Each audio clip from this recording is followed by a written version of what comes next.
Hello ladies and gentlemen, welcome to the second installment of my review of the two shows I watch. This one is directed towards the Off the Rope Show. Ooh. Now, how can I review the Off the Rope Show? Very easily, honestly, and with respect. Look, one of the things that a lot of wrestling fans love, that at least I have learned about, is that they love to know what other people think. They love to know the business. Well, at least the more high, how can I say this? The more hardcore fans, they love to understand what the business is about. They love to understand about the psychology of wrestling. Not just about doing the wrestling moves, but the storylines, how it's done for the promo segments, for their mic work, for how they work in the ring, not just wrestling each other, just the psychology of making people interested. I can say clearly that the Off the Rope Show does describe this very well. From 2010, we have been entertaining ourselves while you watch us, has been their catchphrase, and it has been, they have delivered. The Off the Rope Show has delivered very well for the last 2 years. At least since I watched it, since about maybe 2011, maybe May of 2011 or June. No, not June. I think April 2011. That would be about accurate. By April 2011 is when I came across the show. And from there, that's when I saw every other wrestling show, including the one I did a review on before, which is the British Fist. I can honestly say what made me really interested in doing these reviews was seeing how these guys, Tasteless Tony T, Mr. Ralph, Metal D, which, just kidding, man. B-Rad, when I came in, that's when I saw B-Rad. And then you have several of the other people coming in as well, and the Slug Daddy himself. From the beginning, you could see how they progress, and this is great for people who really want to understand how to start doing these videos. As for myself, I've only been doing this for maybe 4.5 months, or just roughly 4 months and maybe a couple of weeks. A week, I guess. I am learning as I go along. Just like them, if you look at their early videos, when they started working on what they wanted to say, they don't show you behind the scenes. Maybe one day they will. And the Off the Rope Show is going to pretty much see this. I know they did show it once behind the scenes, how they do their how they have the video camera and everything. Maybe you need to do a second one, gentlemen. That would actually make it more interesting for people to want to try this themselves if they have not seen it, because you did do it once, but like most shows that I've seen, they do it twice at least. So this could be a recommendation to do another behind the scenes. Show not only your notes, show not only the cameras you're working with, because you already did that, and everybody that you've been involved in the show. Since the show has now changed at least a couple of times, how you were doing it when you were doing the skits about, and this is also very important, ladies and gentlemen, when you feel like the product you're creating, and I've said this in my video of what YouTube has become, my review on YouTube, the product you are making is an actual product. When you're doing these videos, you're making something. You're making something that people are going to appreciate or people are going to hate. It's always a give and take. You're not going to always please everybody. And this is something I had to struggle with myself when I first started in the first month. That since I am depressed, even though it's gotten much better because of all the stress I've been in, when I first started doing these videos when I was still depressed in July, I was very concerned how I could handle the stress of people's comments being negative. Now, I haven't had many negative comments, very few, and I'm not trying to entice people to give them to me. I'm not. But it's going to eventually happen. I'm going to say something people are not going to like, or I'm going to just do what I normally do and people will still not like it. This is important to know when you do these videos, that you're not going to please everybody. You're not. I know the Off the Rope Show said it more than once, and they've had their flack with some people. One was Wrestling Jesus, and I'm not going to get into that debate about it. I'm not. But you know what? I can say that no matter if you agree with Wrestling Jesus or not, The Off the Rope Show has the right to do whatever they want. They're creating a product, no different than Wrestling Jesus. If you agree with the product, if you don't, it doesn't matter.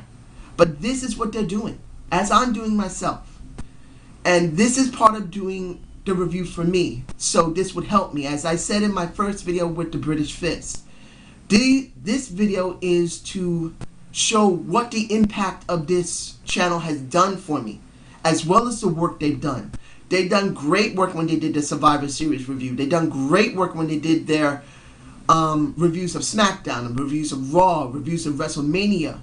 They've done the reviews on many different shows. They did a review on Macho Man Randy Savage, especially when he died. And I heard Macho Man had died over in New York 10-10 wins. And I was shocked. I mean, I didn't hear all the reasons of his death because they didn't really mention it. It was when I saw the Off the Rope Show, when they had explained what happened to him, having a heart attack behind the wheel. I didn't hear that on the radio.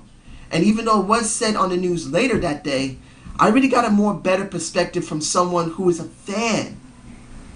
And that was more important to me than just getting a basic person in front of the screen that was a man or woman, and maybe if you're lucky you see the good looking female anchor woman. You don't always see that. And they just explain about Macho Man in a short kind of segment. I already hear it this way. And that's how I heard about Macho Man Randy Savage. A lot of things that the Off the Rope Show has done, particularly for me. And I've said in my other video that the Off the Rope Show was one of the people who helped inspire me to do these videos, which they did. I believe they may know that I sent them a message saying thank you. I have been very depressed, and your show has helped me.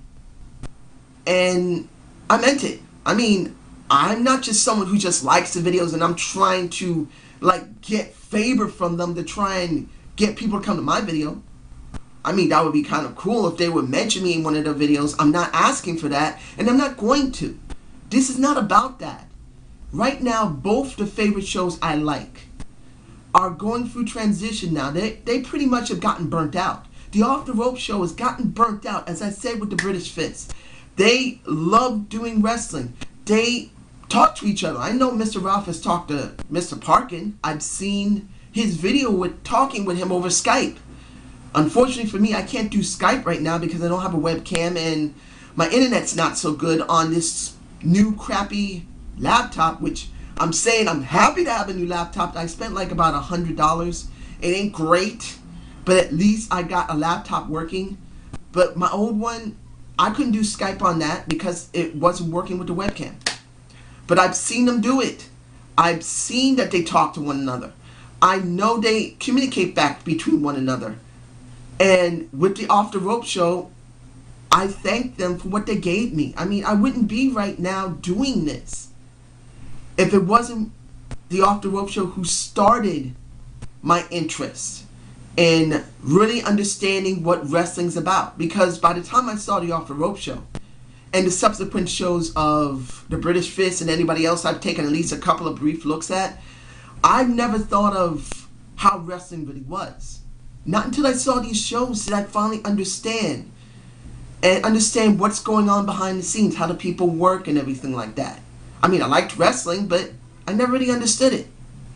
Not everyone who watches wrestling pretty much is a smart mark. I mean, it's already obvious you got casual fans. I was one of them. But then by watching the show, I finally realized I want to be more than a casual fan.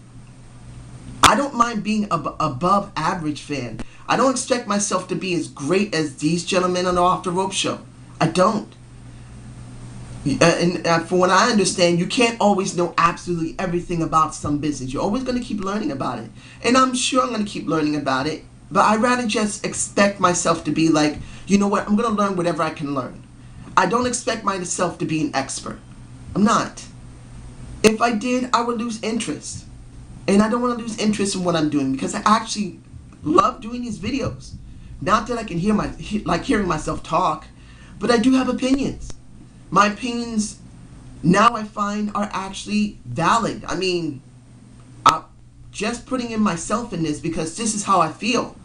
Before I started doing these videos, I talked about politics and somewhat about wrestling and science, because I do like science fiction and actual science. And a lot of people used to just blow me off because they thought, man, you're just a nut. Your ideas are crazy. And other people said, you know what, you should learn how to be a speaker. And I never had the nerve to do it. This is before I got hurt on my job. This is before I had this disease I had in my hip that eventually caused me to have surgery, and then a year later fall at my job. And I never believed I had that ability inside me that I could talk and people would want to hear it.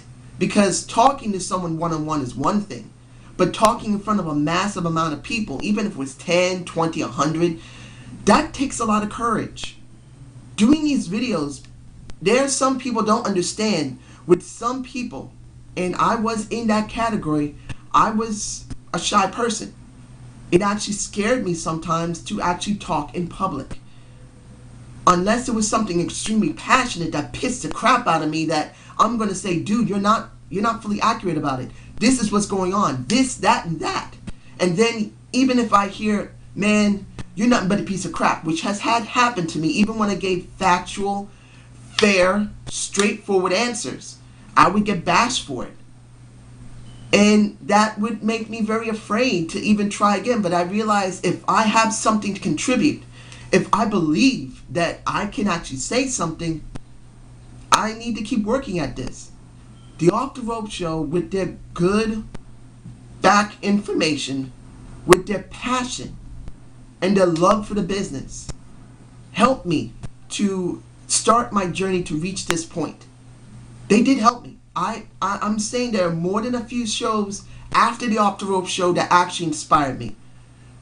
And British Fist is one of them, as I said in my earlier video. And another one for me was Jupiter Broadcasting. Now that is involving science and the operating system Linux. I'll leave a connection to the website in the description box.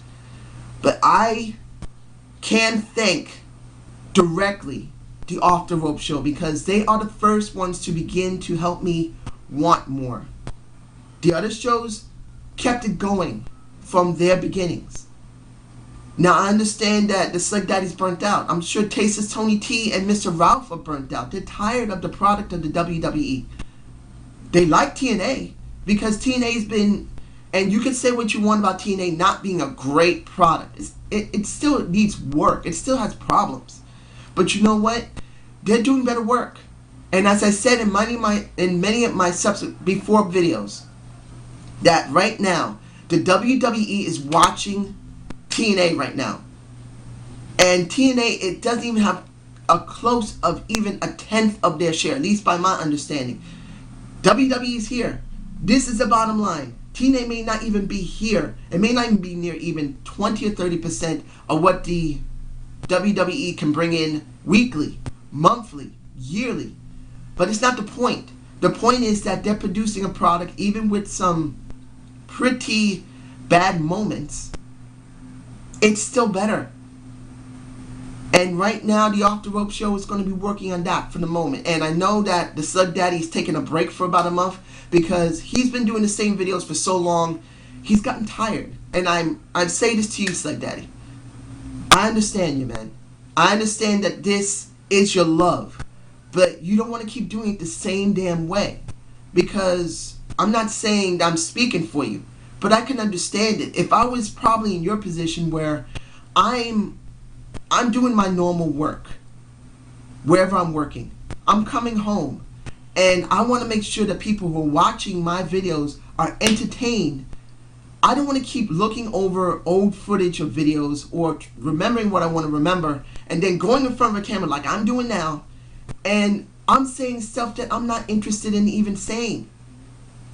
It sounds like work when I come home from the job. I want to do something that'll spice it up, that I'll be excited every day that I do it. Your who is the best right now?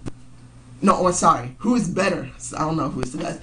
Who is better is a great thing. I like it. Having Bischoff versus Paul Heyman was great.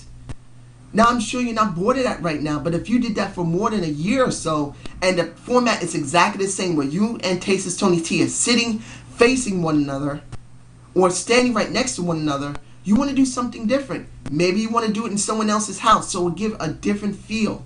Maybe you want to do it outside to have like a corresponding. Maybe you want to do it in the museum. I believe Danny Hodge Lufez Museum. I'm sorry if I'm forgetting the name properly. I'm very sorry. But you know what? If you're going to be like that, I can understand you want to change it. I'm not saying those ideas will work, but those are ideas that may spice it up if you hadn't already thought of it. You guys do great work. And I'm sure you're going to come back. You're going to have what you really believe is going to make fun for yourself and fun for everybody else. And I'm thankful. I thank you for inspiring me to get to this point. And I thank you for the good work you're doing. And I hope you keep it up. So I hope you love this Zane's View. I hope you love the Zane's View. Subscribe and comment to it. Like I said, this was a 2-video series. And I hope the British Fist and the Off the Rope Show like their videos of my review of them both. I want them both to know if the British Fist is knowing. I thank you as well. You really helped me to be who I am right now. I have a long way to go if I'm going to continue doing videos that I need to learn how to be able to talk without getting nervous and then botching my words constantly. Hopefully one day I can get myself a better camera. Hopefully I can get myself a webcam that doesn't mess up with this computer that I'm currently having, so I can do Skype with people and I can do maybe some guests one day. Hopefully one day I can bring person or persons into Zane's View that I know that like wrestling or maybe another topic, and then I can do it in front of all of you, ladies and gentlemen. So I hope you like this video and you have a good day.